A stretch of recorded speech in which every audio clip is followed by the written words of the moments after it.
The great thing with a middle movie in a trilogy is its primary role is to deepen, increase the conflict, increase the difficulty for our characters, which is actually, in a movie terms, that's a lot of fun. That means there's a lot of things that happen that you put in the way of the characters, obstacles they have to overcome, and it sort of somehow it just ratchets up in this middle chapter, just as it did in The Two Towers, in a kind of a way that it's like you put the gas pedal on, basically. After the first movie, you say, okay, everybody knows everything they need to know now. We've got 2 more movies. Let's slam on the gas and go for it.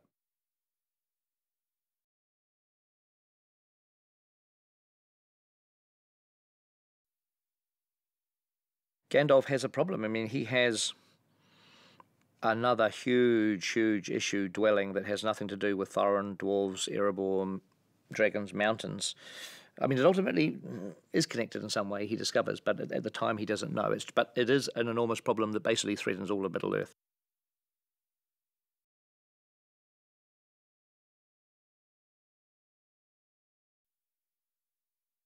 Lee had that quality. He had that gravity, that maturity. He had a beauty, obviously. He had a sense that he could be 1,000 years old. He could be immortal, but also that he had lived. He had lived a long life. He had seen a lot, and he had been through a lot. And that Lee really brought that feeling to the role.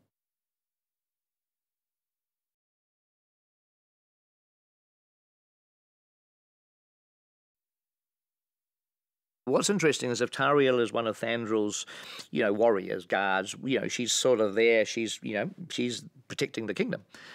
But she has a huge curiosity as a character. Beyond the warrior thing, she has a huge curiosity about the outside world. That, as a sense of a character, we thought would actually give us some interesting places to go with her.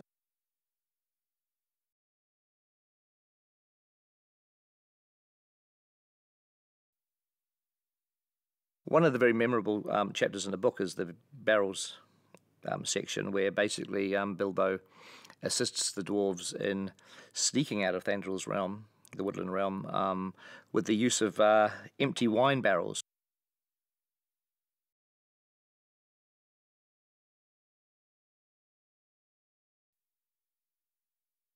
We looked around, did a lot of auditions, many auditions, and we met Luke Evans, and Luke brought all of those qualities, that enigma, danger, the mystery, but ultimately he was also able to, when he needed to, become a pretty amazing action hero as well.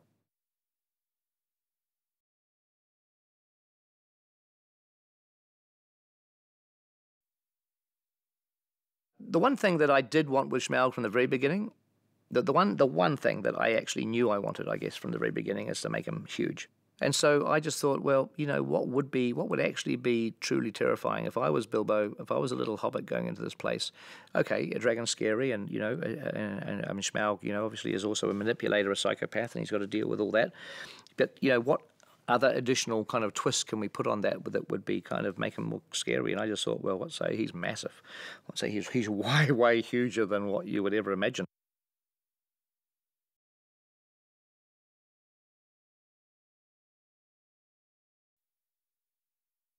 Everything that we'd kind of, spent a long time devising and working out for Smaug, Benedict kind of walked in there and he just knew. And so you feel that you're in safe hands at that point. You've got a fantastic voice with a fantastically intelligent actor. And you've got a fan of The Hobbit who loves Smaug. He loves Smaug and he loves everything that Smaug thinks and does. I mean, you've got kind of 3 things which which go together to create a perfect storm.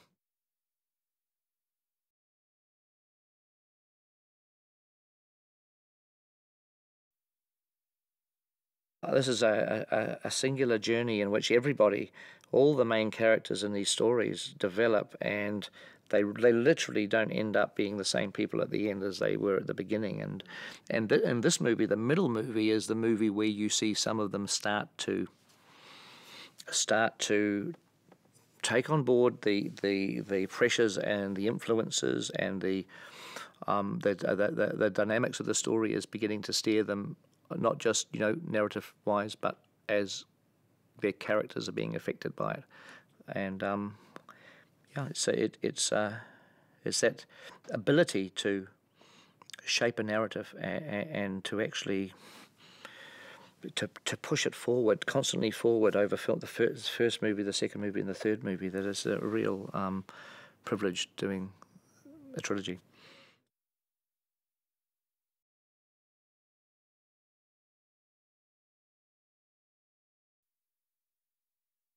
I find the second and third movies to be really exciting, because I now know that the gauntlet has been thrown down, and now, you know, we have to deliver what happens next, and we have to deliver it in a way that is exciting, fast, unexpected. It is unpredictable, and it's dramatic. They're fun. These second and third movies are fantastic fun.